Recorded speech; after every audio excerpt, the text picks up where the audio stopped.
Shalom, everyone. Shabbat Shalom.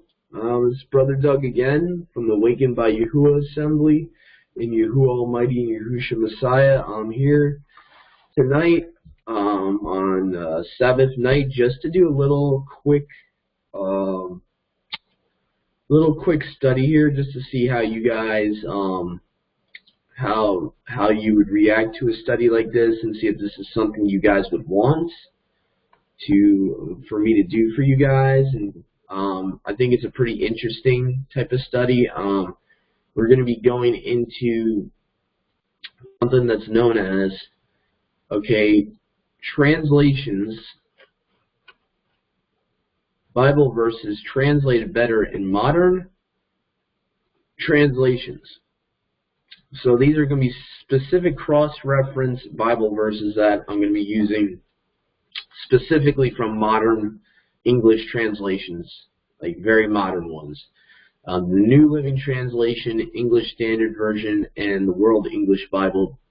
So these three translations, just as a test to see, just to show you guys a little bit of the differences. And there's certain verses here that are, in my personal humble opinion, are translated a lot more specifically. Just to give you guys a little background, the NLT is not exactly a quote-unquote word-for-word translation. What they do is they try to paraphrase it. Sometimes they add words that are not exactly in the Hebrew and the Greek, but they try to make it more modern English for people to understand. Sometimes they add stuff for context, and sometimes they add it from historical context, or they see something from the Strong's Concordance that gives a better definition for a word. So that's why sometimes it's different in these modern translations. They kind of go into the concordances more and try to translate these verses a little bit more specifically rather than vaguely. So anyway, so Deuteronomy chapter 12 verse 4 in the NLT and the ESV both say, and I think in many other modern translations they actually translate this pretty decently, in my opinion. It says, "Do not worship Yahuwah." I don't know what, I forgot to take away the when I was replacing the Lord with the Father's actual name, restoring it back there, so that's my bad on that. So, do not worship Yahuwah your Elohim in the way these pagan peoples worship their deities. So what they did here was they looked here at Deuteronomy 12:31, from almost every translation has it like this, in verse 31 in this chapter, "You shall not do so to your Elohim, for they have sacrificed to their mighty ones the abominations of Yahuwah which he hates, for they burn their sons and their daughters in fire to their mighty ones," or their deities. So what they did was they looked at verse 31 and then they went back up to verse 4 and translated it the same way that 31 usually is translated. So basically because of the context. And I think if you have the English Standard Version with notes, will actually give you a little note saying check at verse 31 right here. So that's the reason they did that. So some translations will give you footnotes telling you to go down to the last verse of the chapter to get the context of verse 4, which says, "Do not do so to Yahuwah your Elohim." So most of the older translations and even the Restored Name translations just keep it as what the word for word from Hebrew to English, "Do not do so to Yahuwah your Elohim." I personally like how the modern translations, even though it seems like they're adding a little bit and they shouldn't be adding to Yahuwah's word, I get that, but they're trying to make it a little bit easier for people to understand the context of that verse, because anyone that doesn't know scripture and they just read that for the first time, they're a new believer in Yahusha and they just read, "Do not do so to Yahuwah your Elohim." You take that verse by itself without the context of the chapter, you're not going to understand what the heck it's talking about. It's very vague. So anyway, that's just my personal opinion.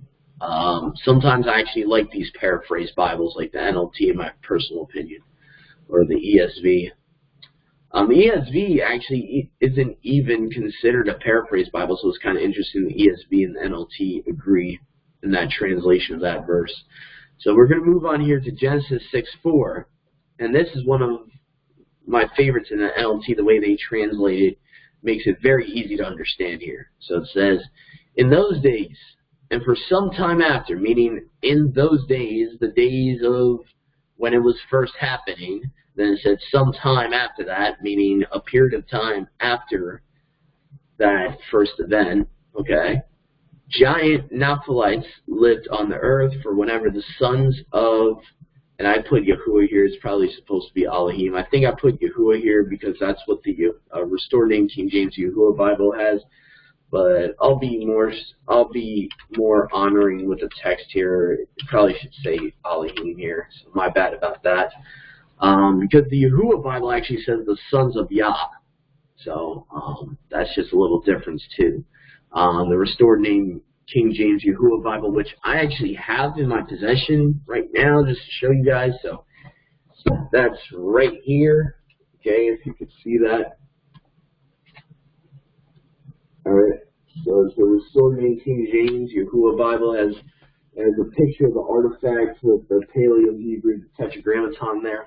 Okay, so that, I forgot that it doesn't really say Yah there. It actually says Elohim there in the Hebrew. So from the NLT, it actually would say, in those days and for some time after, giant Nephilites lived on the earth, for whenever the sons of Elohim had intercourse with women, they gave birth to children who became the heroes and famous warriors of ancient times. Okay, so anyone that's new to the Bible will understand what this is telling you. The giants, the Nephilim, became what we know as the heroes of antiquity. You know, Hercules, Dionysus, so on and so forth, of the Greek religion and all the other pagan religions that had hero worship. These guys were the original people that were worshipped as heroes. That's what it's saying. These abominations. These children of the cohabitation of women with angels. Okay? And I'm sorry for any people that believe in the Septite theory here. Yeah, that's only something that's taught in cemetery school. I like to call seminary school cemetery school because that's where true biblical interpretation goes to die.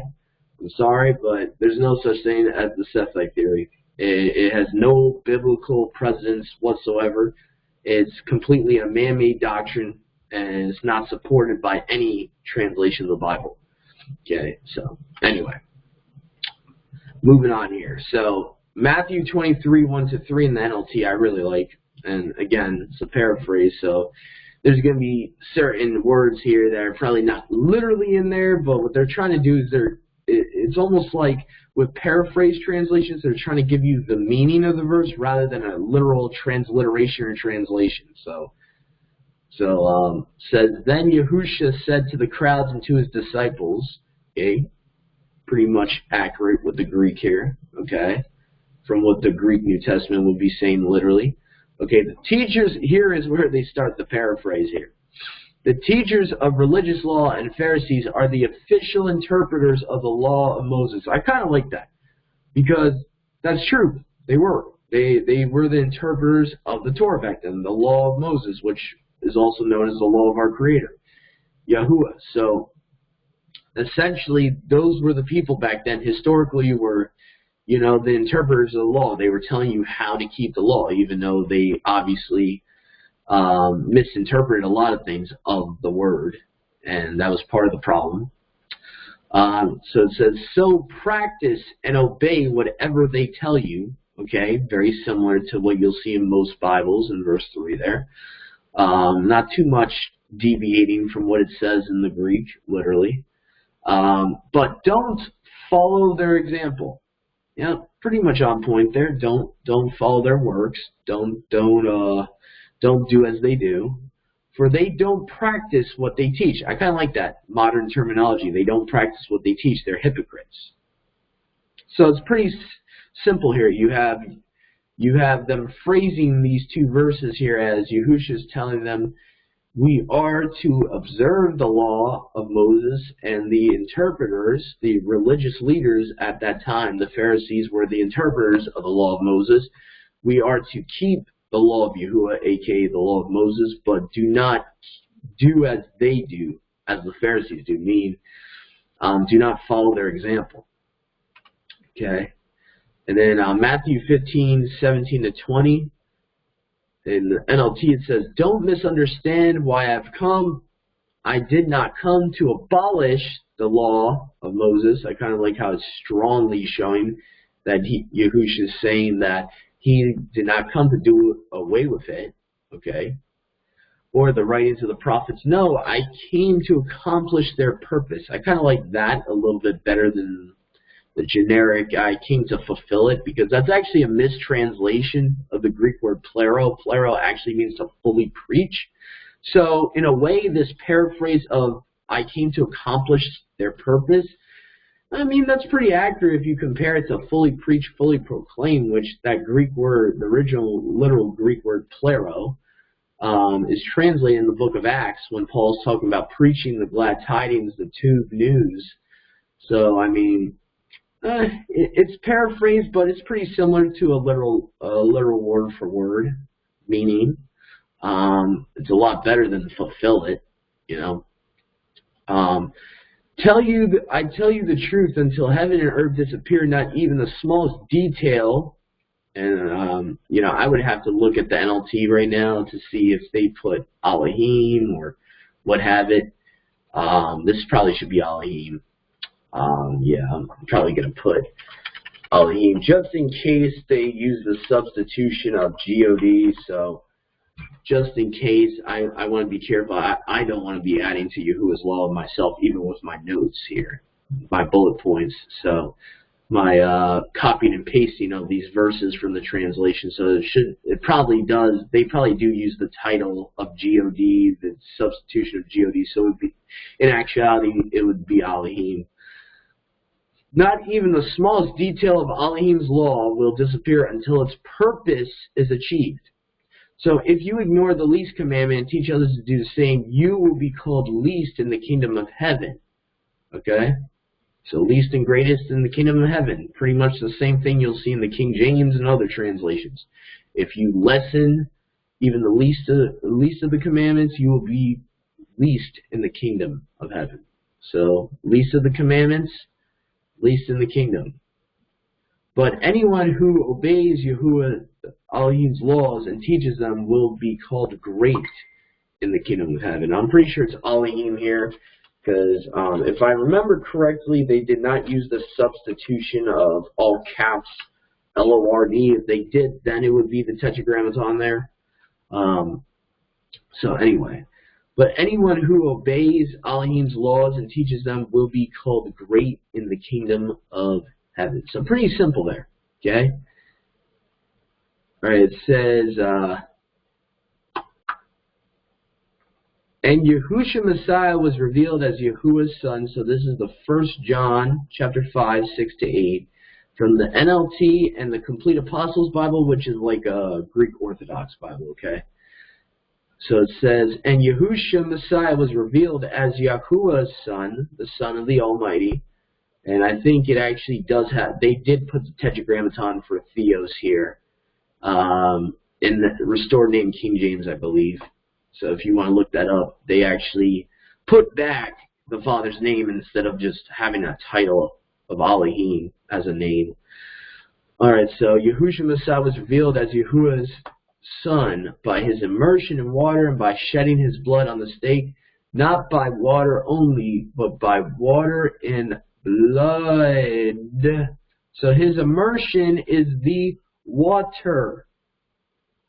That is the one witness. Then you have the blood. What is the blood? His blood on the stake, water, immersion, blood, his sacrifice. And the Spirit, who is truth, confirms it with his testimony. The testimony of the set-apart Spirit. I mean, this is, they really break it down great. I mean, they might be adding a little bit with literally putting in there his immersion. I don't think it probably said his immersion or his blood on the stake. It probably just said water and blood in the original Greek. But at the same time, they're trying to explain it, expand upon it, amplify the meaning a little bit to help people understand it. So that's kind of like a gray area there. I don't know how the Father really feels about this, but me and my personal opinion, I kind of like it because the King Jimmy, he added in there Holy Ghost, the Father and the Word, and he put in it. The King James, for a fact, added in heaven, which was not in the original manuscript. It was actually not even in the manuscript of the majority text, which the Complete Apostles Bible uses. And the Complete Apostles Bible is actually a more of a word for word. So we have these three witnesses, the Spirit, the water, and the blood, and all three agree. Now, this is actually in the Complete Apostles Bible, this verse, the way this is translated. I'll actually show to you right now the way the Complete Apostles Bible actually has it read. It's very similar. So I think the NLT people were trying to do their best to bring a more modern translation.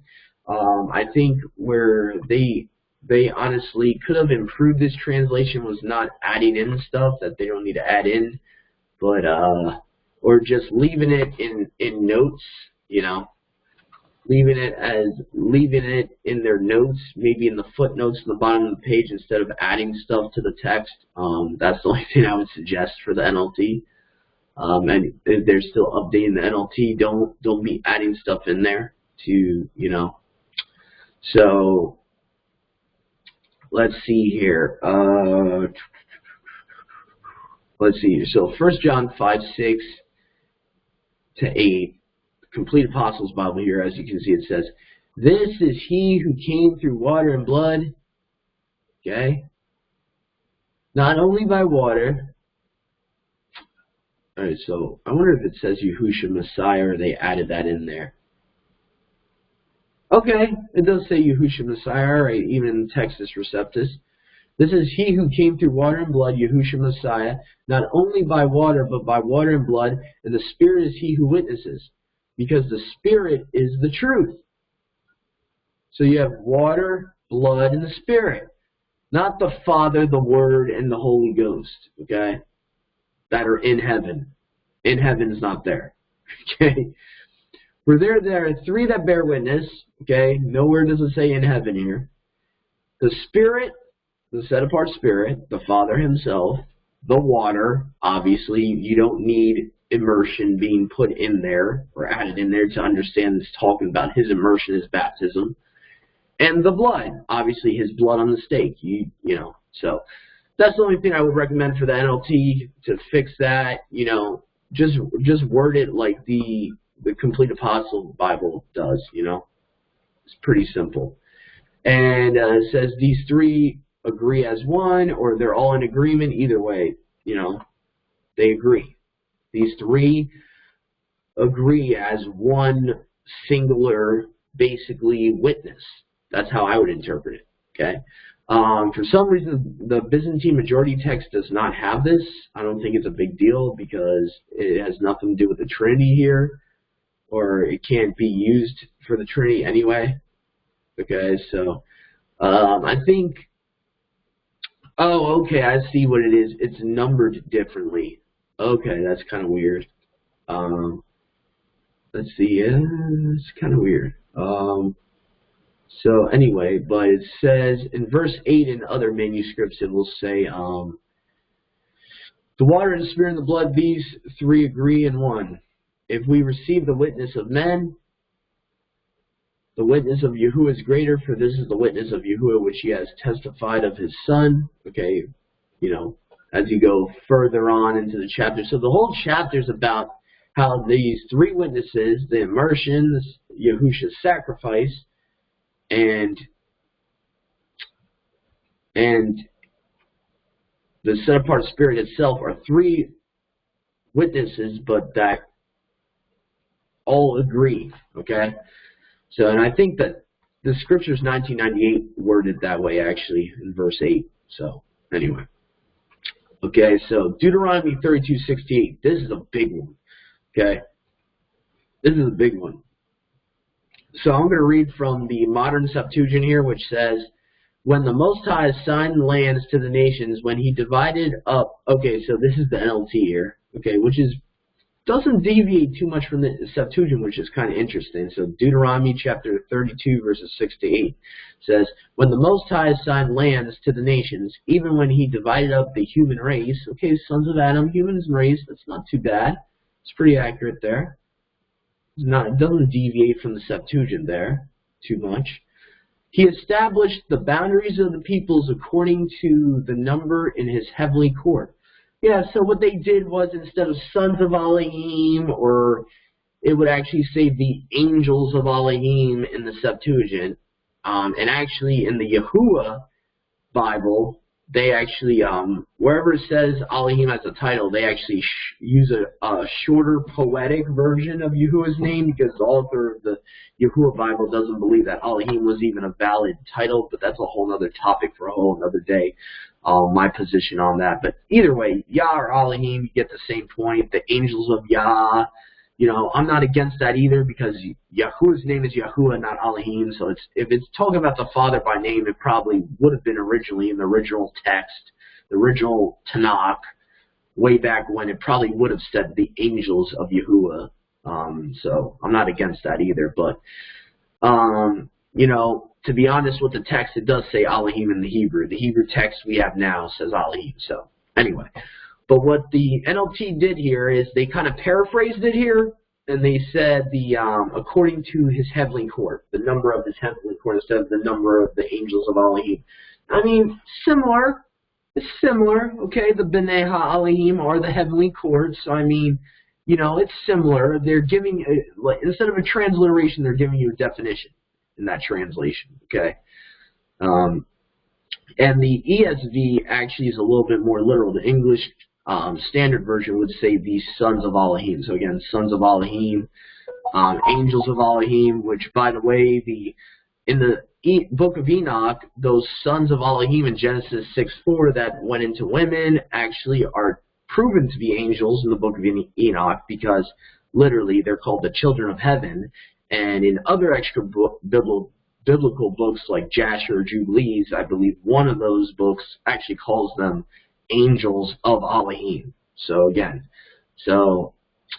that's just another interesting anecdote there. So it says, let me see here. We got a couple more here I kind of wanted to get into. Let's see here. So let's see here. And I just wanted to make a note. The King James 1611 mistranslates the phrase sons of Elohim as the children of Israel, which is so horrible. I mean, you want to talk about adding or taking away from the word. I mean, King Jimmy just completely mistranslated B'nai HaElohim. So, I mean, at least the NLT kept it somewhat true to what the meaning, at least the definition of what the sons of Elohim is referring to, you know, the heavenly court, you know. So, I mean, in my opinion, the NLT is like a little bit honoring that particular verse better than the KJV 1611, in my opinion. Deuteronomy 4:15 and 19, the NLT and the ESV would read this as, but be very careful, you did not see Yahuwah's form on the day he spoke to you from the heart of the fire at Mount Sinai. So do not corrupt yourselves by making an idol in any form, whether of any man or a woman, an animal on the ground, a bird in the sky, a small animal that scurries around the ground, or a fish in the deepest sea. When you look up to the sky and see the sun, moon, and stars, all the forces of heaven, meaning the armies of heaven, so pretty accurate, don't be seduced into worshiping them. Yahuwah your Elohim gave them to all the peoples of the earth, meaning he gave them to the Gentiles to worship, not to his people, but to those that did not choose him at the Tower of Babel. So that's basically self-explanatory. So that's Deuteronomy 4:15 to verse 19, showing that we should not be making a form of any animal, any creature, any creation that Yahuwah created to make it as a idol. I think the context here, obviously, making images or likenesses of things that would become an idol. So do not corrupt ourselves by making an image and worshiping it. So we got keep in context when it's talking about this commandment of not making likenesses of creations of the Father, like anything in the sky above, on the earth beneath, under the earth in the water. Keep in context what verse 19 says, that we would be seduced into worshiping these things. So let's keep in context what that's saying there, okay? Anyway, so I really like the way the NLT translates that. It makes it a little bit more specific. So it says Yahusha 24:15. In the LXX 2012 is probably the best one because it actually shows that there's something actually missing in the Masoretic text. So it says, but if it seems not to you to serve Yahuwah, this should be Yahuwah here, not the Lord. Okay, so anytime you see in your modern Bibles the Lord, it's supposed to be Yahuwah. It was originally Yahuwah there. Whether it's Kurios or Adonai, that's a substitution for the Father's name. Okay, so Yahusha 24:15 says, but if it seems not to you to serve Yahuwah, choose for yourselves this day whom you will serve, whether the mighty ones of your fathers that were on the other side of the river, or the mighty ones of the Amorites, among whom you dwell upon their land. But as for me and my house, we will serve Yahuwah. And this right here, this little end of the sentence here is actually completely omitted in the Masoretic text. So the Septuagint says, for he actually elaborates, Yahusha's son of Nun here elaborates, gives you a reason why he's serving Yahuwah, not these idols, not the mighty ones of the Amorites, and not the mighty ones of your fathers. He says, for he is set apart. Who? Yahuwah is set apart. Okay. Pretty self-explanatory. I really like the way the LXX, the Septuagint, modern Septuagint 2012 translates that. So here we go. We got Ayub, Job, the book of Job, chapter 1, verse 6. From all of these, you pretty much get the same idea. Again, heavenly court for Bnei HaElohim, the sons of Elohim, angels. So I actually like the fact they use heavenly court. It helps people new to the Bible understand who these sons of Elohim are. Because a lot of people get tripped up from the New Testament understanding of what sons of Elohim refer to. And they think it's always humans. And they try to use the New Testament definition of sons of Elohim and try to insert it into the Tanakh, the Torah. And I would suggest to you shouldn't do that. The reason that there's only one verse in the New Testament that talks about being the sons of Elohim, that humans would be the sons of Elohim, and that we would be, as humankind, we would be children of the Father, is because we will be like the angels in the resurrection. But that's a whole other topic there.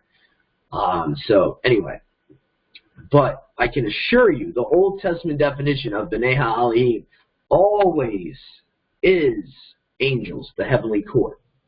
Okay? One day the members of the heavenly court came to present themselves before Yahuwah, and the accuser Satan came with them.